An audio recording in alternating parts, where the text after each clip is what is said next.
now, host of the Just Kira Davis podcast. A brilliant friend, Kira Davis, thank you so much for being here. What was your reaction to this video? You know what? I have been watching Michelle do her Poor Woe Is Me tour, her book tour, her podcast tour, whatever it is, for the last 6 months.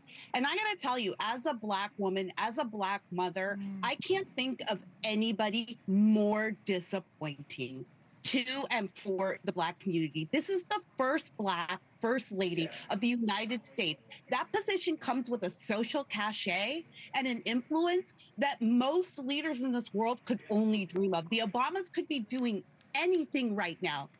You know what I mean? They could be doing anything. They could be solving world hunger. They could be talking about race relations if they want to do. I mean, we're all tired of it, but at least that's the thing. What is Michelle Obama choosing to do with her social cachet? She's on a complaining tour. She's complaining about hair. She's complaining about their awful female candidates that the Democrats keep forcing down our throats. Have you ever heard either of the Obamas come forward and say, hey kids, hey Black kids, I came from nothing. This is how I did it. Here are the steps I took. Here's how you can do it too. Michelle Obama is not speaking to other girls going, I became the first Black First Lady and you can do something similar. Here's how I did it. She's only talking about herself and how hard it was for her and what things are like for her. These are complete narcissists. Michelle Obama is the most disappointing First Lady and Black woman I have ever seen in my life.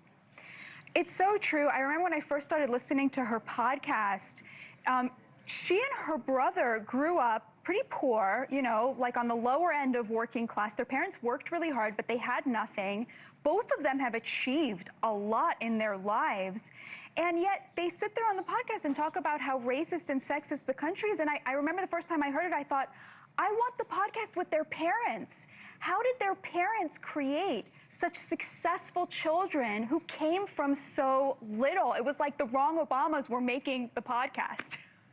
Right. It's ridiculous. There's supposed to be this inspiring story. Barack Obama won a Nobel Peace Prize just for getting elected, just for being a Black guy who got elected. You know what I mean? Like, they have all of this social cachet. How dare Obama come in the last days of the 2024 election and lecture Black men about who they should be voting for or who they should be following? And the Obamas, the most powerful Black people in the world, have done nothing, absolutely zero for the American Black community. The South Side of Chicago, instead of that monstrosity of a library, the whole problem on the South Side could be solved with the Obama's $70 million fortune.